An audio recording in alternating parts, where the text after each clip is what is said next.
Greetings, travelers. Anime is a big, stupid waste of time. That's how you know I'm a real anime fan, because I tell you that I hate anime. Thanks to the advent of the internet, now everyone is anime, and sometimes they like to watch it too. The anime that become popular are rarely horrible, and what anime are the best are rarely mainstream. Princess Principal is neither the best nor the most popular anime. Of the anime that you've never heard of, it sure is one of them. I'd blame the fact that the name is wrong because Principal makes it sound like a school slice of life anime, when this is actually a steampunk shoujo ai spy thriller that has a samurai in it for some reason, that takes place in Europe if the Axis powers won World War II. With some slice of life as a side dish. If you watch Spy Family and wanted a show that's only similar because it has spies in it, then you're in luck.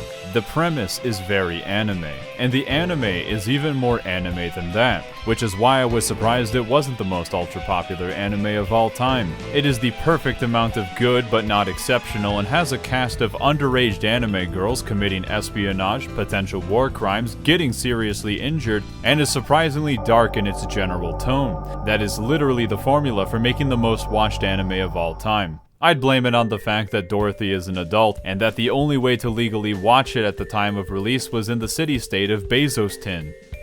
As if the anime community doesn't just sail the high seas to watch everything. Despite its lack of massive success, Princess Principal provided adequate entertainment to the 3 people who watched it. I happen to know one of the other 3 people. It really is a small world. The Princess Principal is a story about a princess who meets her doppelganger and switches places with her accidentally. Anji and Charlotte are effectively switched at, like 3 or 4 years after birth. Despite having a completely different personality and skill set, the people of the castle refuse to believe the doppelganger's original pleas, claiming that she isn't the real princess. She must have just hit her head real hard. Real princess, on the other hand, goes to the farm for the enemy faction, and undergoes grueling training to become the super spy kudere that has everything under control. Ah, so that's what happened to Mr. Fluffington. The body double, on the other hand, became a princess. Sounds a little bit like a rigged deal, doesn't it? Well, you try impersonating a royal child while being illiterate, having no idea how high society functions, and learning pre-established relationships without getting unmasked, and likely assassinated. But both girls are on that Sigma female grind set. New Charlotte learns all the languages, the etiquette, and even how to play piano. And new Anji learns how to gun. Both struggle and fight to survive, but ultimately thrive in their completely new circumstances. Somehow, in the midst of all the chaos, Anji manages to find her way back to Princess with the help of an anti-gravity ball, and they form a conspiracy together. She goes through all this effort to reunite with her long-lost only true friend, and wants to spend the rest of her life together with her because they are just such amazing friends. Remember, it's not gay if you have your socks on, or if you romantically play piano together like it's a Disney Channel original movie. Platonically. After watching new Charlotte try harder than anyone else in human history to act like a princess, in some Monogatari type shit, it makes you wonder who the real princess really is. Watch more than one episode of the show and you'll find out why you should care even more about these characters. Especially the samurai. Speaking of the crew, you have Dorothy, a 25-year-old Disney actress who's trying to masquerade as a teenager, while being called a hag by all of her close friends. How does she manage to convince everybody that she's like 17? She is simply a master of disguise. Also a master of solving all problems by showing slightly more cleavage. Because as we all know, all anime titties are magical, and anime men are all lechers, making Dorothy the femme fatale of the group, and also the getaway driver. Beatrice is the walking embodiment of, I don't think this is a good idea. And trust me, Beatrice, nothing is a good idea, except for playing Laundromat Tycoon.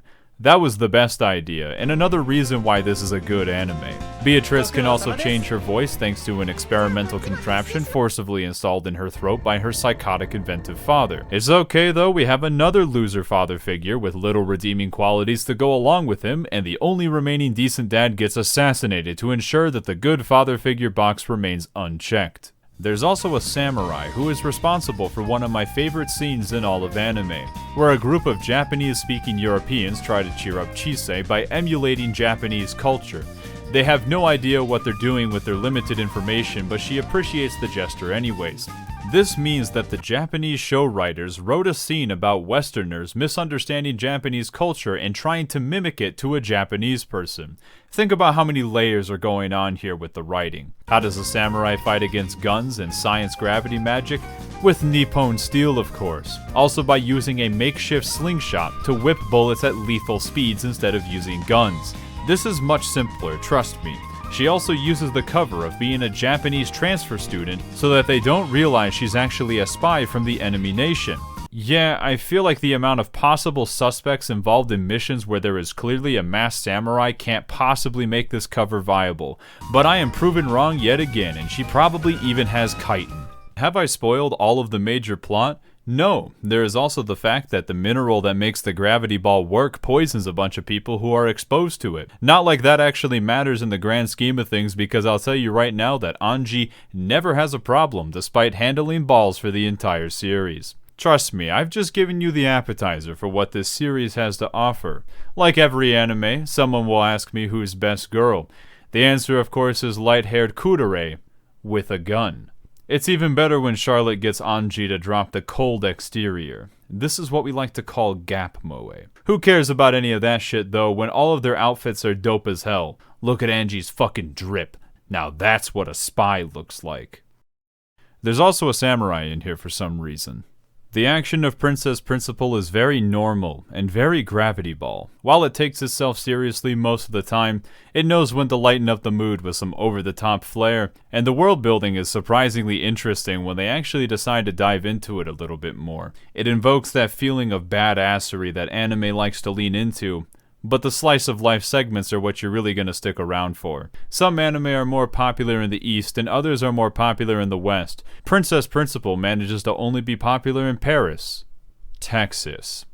I'd say it didn't land because everyone was busy watching Made in Abyss instead that season, and honestly, understandable. All I'm saying is, if you've never heard about it, which is very likely, give it a chance, and you might be sucked in like I was 5 years ago. And by buying all the merchandise and all the Blu-rays, I can finally figure out what happens next. It's an anime original. I can't even read the mango for it.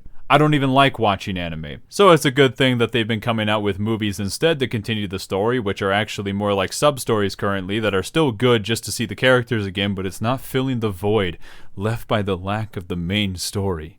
Anyway, critics loved it and real fans watched it. And above all else, the opening is an absolute fucking banger. Get across the road, what a face, and what can you show me now?